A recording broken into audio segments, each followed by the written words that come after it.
प्यारे बच्चों, आज हम क्लास 11th का क्वार्टरली एग्ज़ाम 2022-23 क्वेश्चन पेपर के सॉल्यूशन देखते हैं। क्वेश्चन नंबर 1 है, सही विकल्प चुनिए। फर्स्ट है, किसी अरिक्त समुच्चय ए के लिए डैश ऑफ ए डैश, मतलब डैश का भी डैश निकालेंगे तो बराबर है option A dash, option B A, option C phi, option D U. जैसे कि हम जानते हैं कि यदि हम ए डैश का डैश निकालते हैं तो हमें वही समुच्चय प्राप्त होता है, अतः हमारा आंसर होगा A, option B A. Second है, फलन f x equal mod x कहलाता है।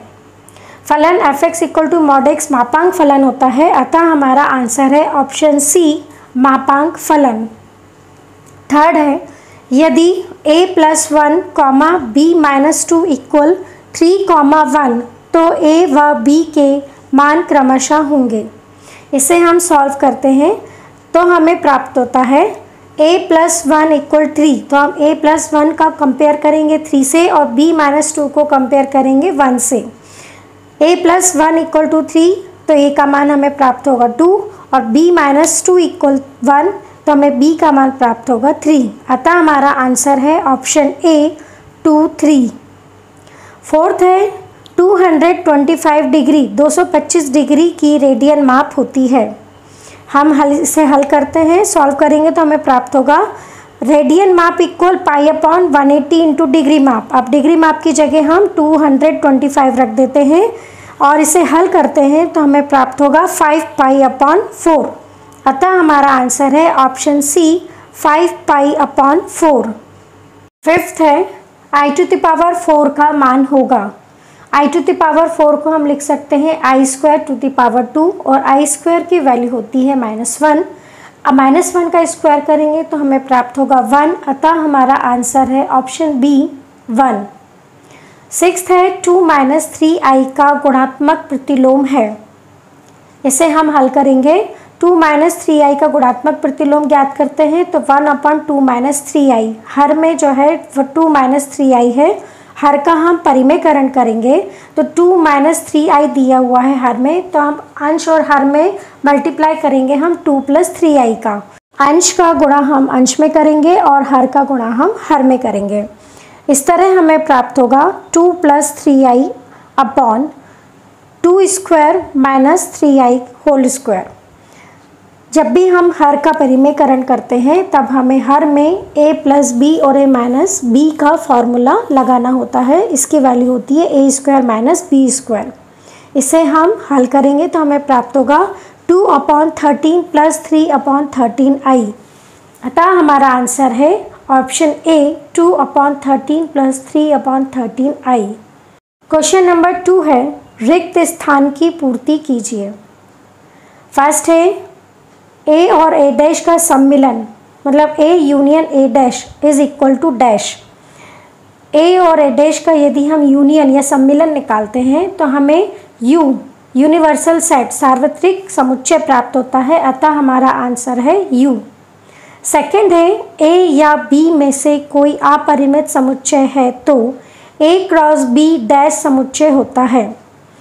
जैसे कि हम जानते हैं कि a या b दोनों में से कोई भी अपरिमित समुच्चय है तो जब भी हम a × b ज्ञात करते हैं तो वो अपरिमित समुच्चय प्राप्त होता है, अतः हमारा आंसर है अपरिमित। थर्ड है, sin α = 1/2 तो sin 2α = डैश होगा। sin 2α की वैल्यू हम ज्ञात करते हैं और हमें दिया हुआ है sin α = 1/2। जैसे कि हम जानते हैं कि sin 2α होता है 2 sin α cos α, तो हम यहाँ cos α की वैल्यू निकालते हैं तो जैसे कि हम जानते हैं कि cos² α = 1 - sin² α। sin² α की वैल्यू हम रखेंगे तो sin α की वैल्यू दी हुई है 1/2 तो sin² α हो जाएगा 1/4। 1 - 1/4 हम इसे हल करेंगे तो 3/4 हमें प्राप्त होगा, तो cos α होगा √3/2, स्क्वायर रूट निकालते हैं तो हमें प्राप्त होगा √3/2। अब हम sin 2α = 2 sin α cos α में हम वैल्यू पुट कर देते हैं, रख देते हैं तो हमें प्राप्त होगा √3/2, अतः हमारा आंसर है √3/2। फोर्थ है सम्मिश्र संख्या -2 -i का संयुग्मी डैश होगा। तो -2 -i का संयुग्मी होगा -2 + i, क्योंकि सम्मिश्र संख्या यदि z = a + ib का हम संयुग्मी निकालते हैं तो हमें प्राप्त होगा z बार = a - ib। अतः -2 - i का संयुग्मी प्राप्त होगा -2 + i। अतः हमारा आंसर है -2 + i। फिफ्थ है x के उन मानों को जो दिए गए असमीका को एक सत्य कथन बनाते हैं उन्हें असमीका का डैश कहते हैं, तो वो हल कहलाते हैं। अतः हमारा आंसर है हल। सिक्स्थ है ax + bx > c एक डैश असमीका है, तो ये रैखिक असमीका है। अतः हमारा आंसर है रैखिक। सेवेंथ है यदि a × b = b × a हो तब समुच्चय a और b डैश समुच्चय होंगे। जब a × b और b × a दोनों की वैल्यू यदि इक्वल आ जाती है तब दोनों बराबर समुच्चय होते हैं। अतः हमारा आंसर है बराबर।